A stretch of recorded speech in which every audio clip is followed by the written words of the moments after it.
In the midst of conflicts between the United States and the Soviet Union during the Cold War in the 1950s, secret cognitive experiments were taking place in the United States under the CIA on unwitting subjects, thus compromising their integrity.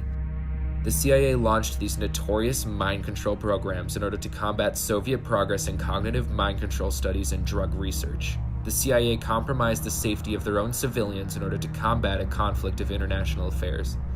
These programs affected hundreds of individuals, causing suicides, mental instability, and even raised the question of how far to go in the name of science and security. In 1945, the Cold War was just beginning. This era of conflicts would push both the United States and the Soviet Union into significant advancements in science and technology.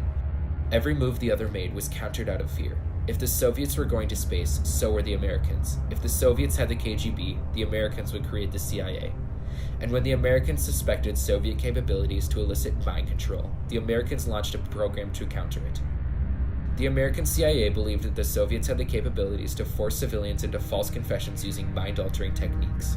This belief was rooted in instances of persons acting without personalities in court, such as the trial of Cardinal Menzenzi. Menzenzi was accused of cooperating with the Nazis during World War II. These allegations were obviously false, and yet he confessed to them in a droning tone in court. Many suspected torture or worse. American prisoners would also come home from war seemingly brainwashed. They feared that soldiers in this altered state would be used to uncover vital information. In 1945, Yale psychologist Irving L. Janis confirmed the CIA's suspicions. He then strongly advised the CIA to initiate controlled tests to counter these suspicions. Janis recommended a program of extreme cognitive experimentation with drugs and electroshock.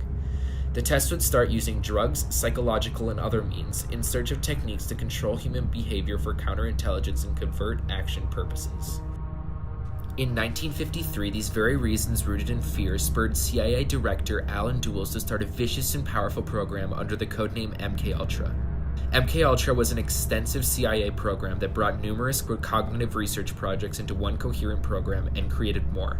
The government gave the CIA the go-ahead to attack the Soviet threat using whatever means possible, thus giving them extraordinary powers. Studies were broad and stretched into numerous locations and techniques. MKUltra officially ran from 1953 to 1965 and included hundreds of scientists.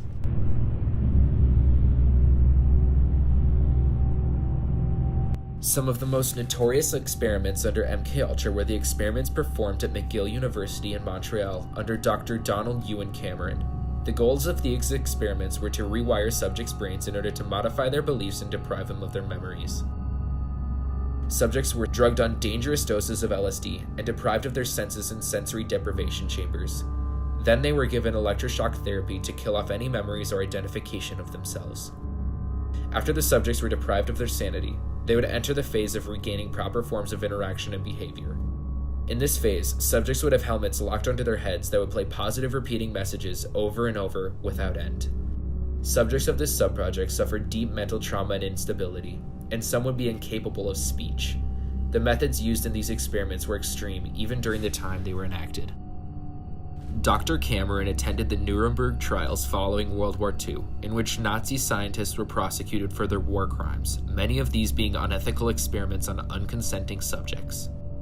Dr. Cameron was therefore very well informed of the necessity of informed consent in experimentation, and is recorded actively denouncing the atrocities committed by the German doctors during the war.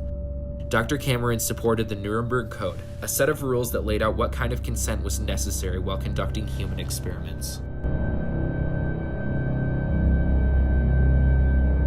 Another horrendous subproject was Project Midnight Climax. Director Alan Dulles complained, "We have no human guinea pigs to try these extraordinary techniques." Thus, in this subproject, the CIA set up safe houses in San Francisco and New York City, where they would hire prostitutes to lure unwitting subjects into hotel rooms, in which they had bugged with microphones and two-way mirrors.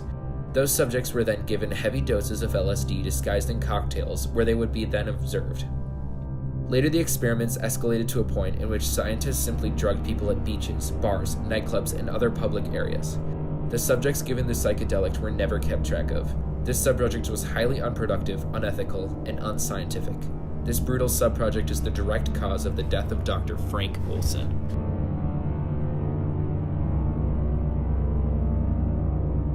Frank Olson was a military biochemist for the Army. Olson was unknowingly slipped LSD by the CIA chemist Sidney Gottlieb during a CIA meeting at an experiment in Maryland. Olson was acting differently after the meeting and tried quitting his job. Olson was found dead 9 days later, having fallen from the 10th story of his hotel. The CIA was quick to report it as a suicide and gave no details to the family. In 1975, the CIA reluctantly uncovered the truth to them. The government offered them an out-of-court settlement of $750,000 to keep documents private. White House Chief of Staff Dick Cheney wrote that there were serious legal questions that would have to be resolved concerning the government's responsibility. It was later discovered that Olson had suffered a blow to the head before he fell, raising the question of whether he was silenced and framed or if he ended his own life.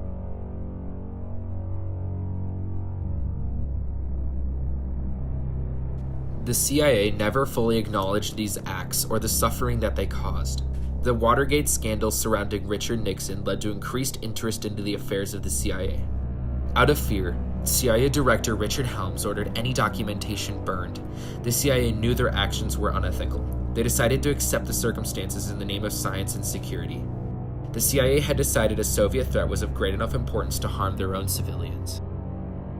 MKUltra was a deeply flawed program that led to mixed results. Many people were mentally and physically damaged by these unethical experiments of the human mind. These experiments, however, did lead to valuable research and a better understanding of the human mind, similar to how the Nazi experiments on trial in Nuremberg benefited science with their brutal wartime experiments.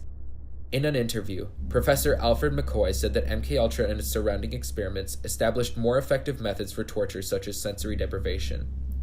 The questions raised of MKUltra still hold vital importance today. Does the government have the right to torture? What kind of integrity does our government hold if they are willing to embark on experiments such as these? How far should one go in the name of science and security? It contains 100 gamma of LSD 25, 1/10 of a milligram, the equivalent of 1/600th of a grain. The subjects of MKUltra suffered lives of struggle and pain. Many of the subjects suffered PTSD, brain trauma, mental instability, and in some cases could not speak. The experiments of MKUltra have a resonating impact that adds to the question of torture. Is torture an acceptable tactic, or is it inhumane? In December 2017, this very question was raised by the United Nations regarding Guantanamo Bay Prison in Cuba, or Gitmo, for their brutal methods of torture. Gitmo uses methods similar to the MKUltra experiments, such as sensory deprivation resulting in mental disorders and brain trauma. Mr. Masri, a Gitmo prisoner, describes his experiences. I have been suffering from absent-mindedness, amnesia, inability to memorize, depression, helplessness, apathy, loss of interest in the future, slow thinking, and anxiety. The workers there felt a similar conflict between their duties to a medical duty and duty to the mission as soldiers to the feelings of the MKUltra scientists. The LSD experiments have a long-lasting effect of new methods for torture. The experiments allow one to question the government's integrity. If the government can enact secret programs like these, what else can they perform unnoticed?